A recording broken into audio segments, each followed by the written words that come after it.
Introducing myself.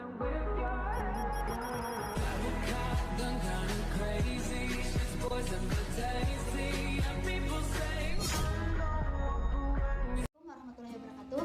Perkenalkan, nama saya Mira Indusi. Saya mahasiswi dari Yayasan Asmawi, Prodi PAI Unit 1 semester 4. Nah, di sini saya ingin membuat video mengenai tutorial mendesain RPP, yaitu untuk memenuhi salah satu tugas mata kuliah perencanaan pembelajaran PAI yang dosen pengampunya yaitu Ibu Yusnedi. Adapun langkah-langkah untuk mendesain RPP atau membuat RPP yaitu sebagai berikut.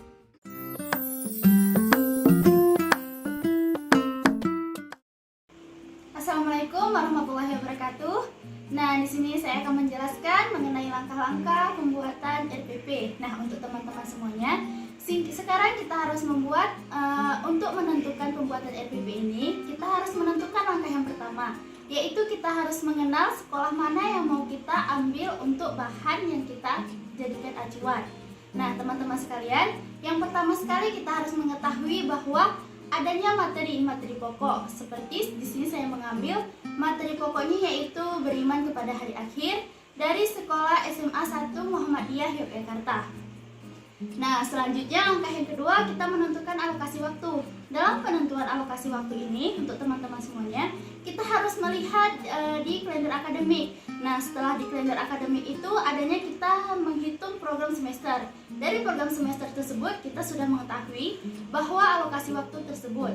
Nah, di sini saya mengambil alokasi waktu tersebut yaitu 2 dikali 3 jam pertemuan atau 45 menit.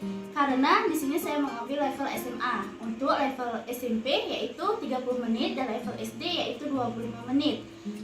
Nah, selanjutnya yaitu adanya kegiatan inti. Nah, kegiatan inti ini kita bisa lihat di buku pegangan guru. Yaitu kita lihat ada beberapa, yaitu seperti KI 1. KI 1 itu menilai tentang nilai spiritual.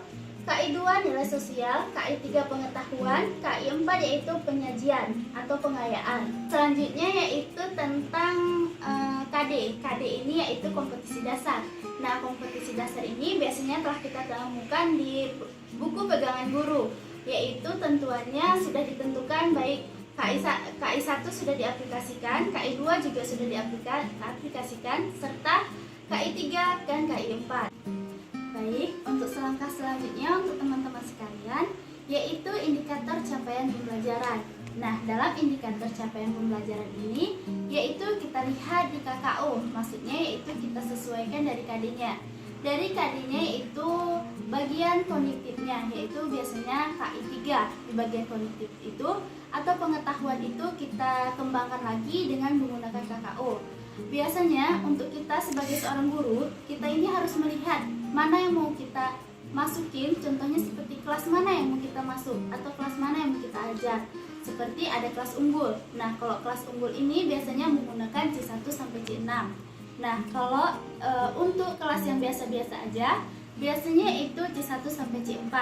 Nah, bisa juga kita kurangin dari C4 ke C3 apabila kelas itu emang belum mengetahui apa yang kita sampaikan. Nah, kita harus mengetahui keseimbangan antara peserta didik kita.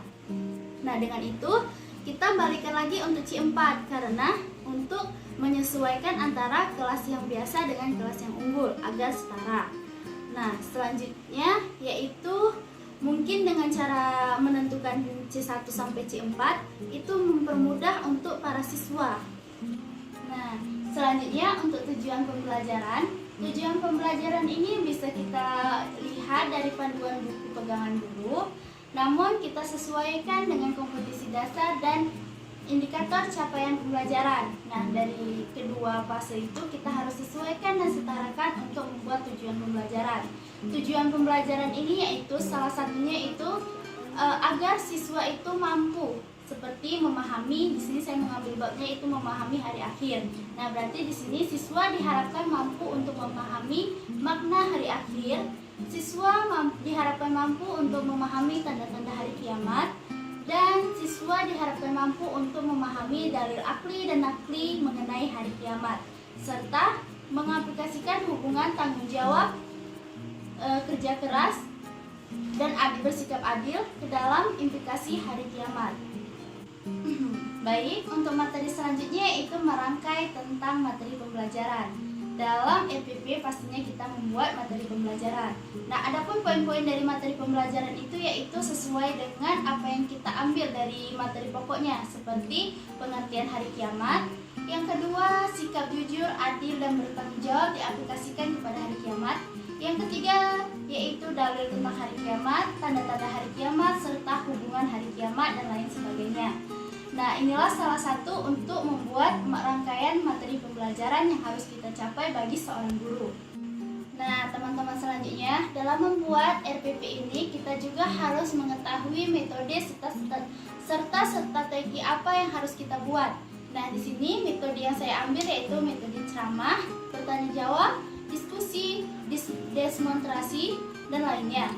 Nah, untuk strateginya, di mana di sini saya mengambil metode discovery learning, di mana discovery learning ini yaitu karena kita lihat dari indikator pencapaian pembelajaran, yaitu di sini adanya KI 1 menjelaskan, KI 2 yaitu mencontohkan, KI 3 mendemonstrasikan, KI 4 menganalisis. Jika ada kata yang menganalisis dalam KI, yaitu kita lihat dari KKO yaitu C4, maka di sini kita bisa mengambil metode atau strategi discovery learning. Nah, selanjutnya setelah kita membuat metode pembelajaran, maka kita akan membuat media pembelajaran. Nah, media pembelajaran yang saya ambil yaitu seperti laptop, infocus, proyektor, buku yang referensinya yang sesuai dengan materi yang mau kita bahas atau materi yang mau kita ajarkan. Nah, dalam pembuatan RPP ini untuk langkah selanjutnya yaitu mengenai poin langkah-langkah pembelajaran. Nah, dalam langkah-langkah pembelajaran ini di mana seorang guru dituntut untuk melakukan 4 tahapan. Yang pertama sekali yaitu orientasi, di mana orientasi ini merupakan arahan atau bimbingan yang diberikan oleh seorang guru. Contohnya, misalnya seorang guru memberikan arahan agar peserta didiknya dapat mengikuti aturan yang ada di sekolah atau mengikuti aturan yang ada di dalam ruang kelasnya. Nah, selanjutnya yaitu apersepsi, di mana apersepsi ini yaitu pemahaman seorang guru atau tata cara menghayati, yaitu di mana seorang guru tersebut mengaitkan pembelajaran minggu lalu ke dalam pembelajaran yang akan berlangsung, yaitu tujuannya untuk mengingat kembali agar peserta didiknya bahwa bisa menguasai materi yang sebelumnya telah dibahas. Nah, yang selanjutnya itu motivasi. Nah, dalam motivasi ini seorang guru harus membuat dorongan terhadap peserta didiknya agar peserta didik tersebut bisa mengaplikasikan minat dan bakatnya, yaitu untuk agar tujuannya sistem pembelajaran itu berjalan secara efektif. Nah, pemberian acuan. Nah, poin yang keempat itu pemberian acuan, merupakan informasi yang diajukan mengenai kemampuan seorang siswa sebelum melakukan pertanyaan. Nah, di mana dalam melakukan hal tersebut seorang siswa tersebut harus mengaitkan yaitu antara kompetensi inti, kompetensi dasar, indikator, dan lainnya pada saat sistem pembelajaran sedang berlangsung atau berlangsung dilakukan. Nah, langkah selanjutnya yaitu kegiatan inti. Nah, dalam kegiatan inti ini kita harus melihat dulu terlebih dahulu mengenai KD dasar dan juga indikator pencapaian. Selain itu juga kita harus melihat dari strategi pembelajaran kita. Itulah yang paling penting. Di sini saya mengambil strategi pembelajaran discovery learning, di mana dari strategi ini ada beberapa asas. Yang pertama sekali yaitu stimulus, yang kedua identitas masalah, yang ketiga pengumpulan informasi, yang keempat pengelolaan informasi, yang kelima verifikasi hasil, dan yang keenam generalisasi. Nah, inilah asas-asas dari discovery learning. Inilah yang perlu dilakukan dalam penataan kegiatan inti dan disesuaikan dengan materi yang akan kita bahas. Di sini materinya yaitu mengenai keimanan pada hari akhir. Jadi harus diterkaitkannya antara metode tersebut dengan pembahasan kita. Nah, selanjutnya poin penutup. Dalam poin penutup ini, biasanya seorang guru ini memberikan penguatan kepada peserta didiknya mengenai pembahasannya. Yang kedua yaitu guru memberikan pertanyaan kepada peserta didiknya agar peserta didik tersebut dapat mengingat pembelajaran yang sebelumnya dilakukan. Nah, yang ketiga yaitu guru memberikan siswa kesempatan membaca doa dengan menutup pembelajarannya. Baik, langkah yang terakhir mengenai yaitu evaluasi atau penilaian. Nah, dalam penilaian ini tentunya kita menggunakan 3 ranah, di mana yang pertama ranah kognitif yaitu ranah pengetahuan. Dan kita lihat dari peserta didik kita mengenai kemampuannya dalam memahami materi yang kita bahas, yaitu kita tinjau dari pengetahuannya. Yang kedua yaitu ranah efektif yaitu sikapnya. Bagaimana sikap peserta didik tersebut?